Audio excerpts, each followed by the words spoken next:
Hello, everyone. For me, it all started with 3 words. No, it's impossible. I've heard a lot of speeches in my life, and for me, the most impactful have been the ones that are personal. So I'm going to share my own story, because I am one of you. I am an entrepreneur, and hopefully some piece of my story will remain with each of you and pop up whenever you hit a moment of doubt, criticism, or insecurity, to give you strength to persevere and to defy all the doubters out there. I think I was probably born as an entrepreneur. But since I remember, I started challenging the norm of a country where entrepreneurship is not fostered, where entrepreneurship is actually pushed to the side. I started promoting clubs in Madrid at the age of 13. I had to have a fake ID that allowed me to enter the 16-year-old clubs. Yes, you heard it right. I was 13, faking a 16-year-old. And that's where it all started. I decided that because I had the ability to move so many people to so many different clubs, I had a good crew around me, so all my friends became my network, and they became my lieutenants. It all started as a hobby. I was really good at it. But it became a real business, and when internet started, I created a social network around it that allowed me to control the nightlife. Since my site, my website, was getting so much traction, and it became well known for its popularity, a lot of clothing companies started contacting me to advertise on my site. It was such an amazing feeling.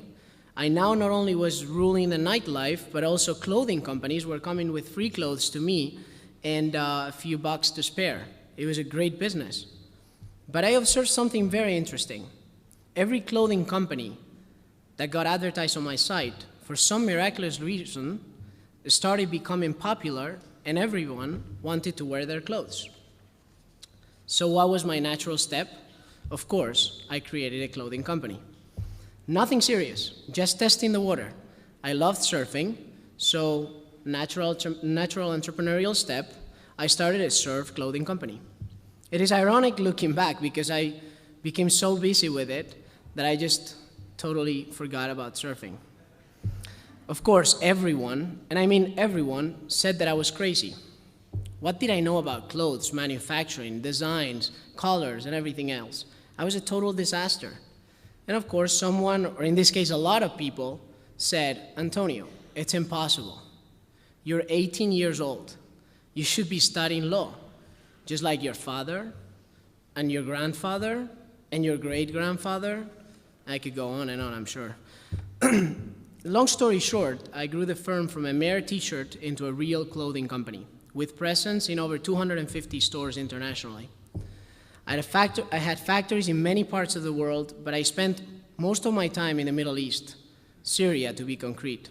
We could talk about that for hours, but today I was just given 5 minutes.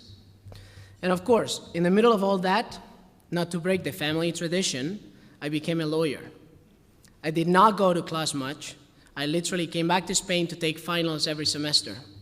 So yes, while my peers were dedicating 100% of their time going to class in Spain and studying in the library, I was running a business in a new country, new language, and studying law by myself at night.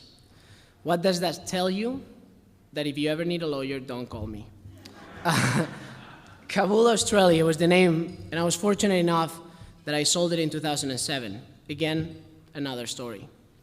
My next natural step, once again, was to take surfing right where I left it.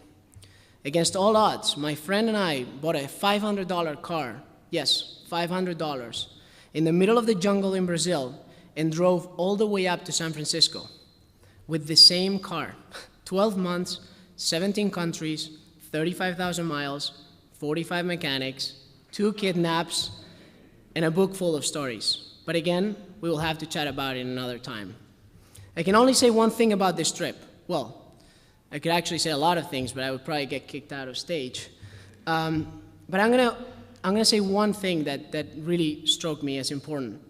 I overheard my dad once talking to a friend of his, and I was listening just barely in the conversation, and he was talking about it, saying, yes, 17 countries, yes, $500. Yes, my son, since he didn't know it was impossible, he did it. I will never forget those words. Once the trip was over, my natural step was to get into the hedge fund world. In the United States, of course. Obvious, right?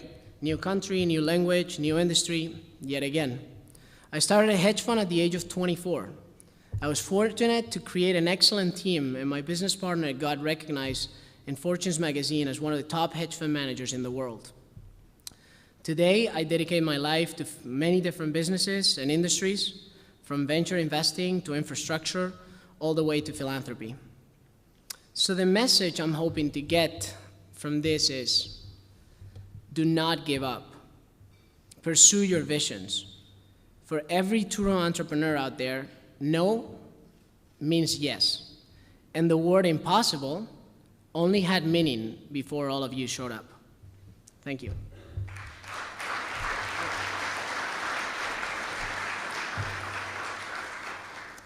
And I forgot one thing that I have to say, and it's not written in my notes, so I probably will suck about it, at it. We have a foundation that is called the PVBLIC Foundation, which I'm very fortunate to have co-founded with Sergio Fernandez de Cordova. And we are utilizing media space to organizations around the world.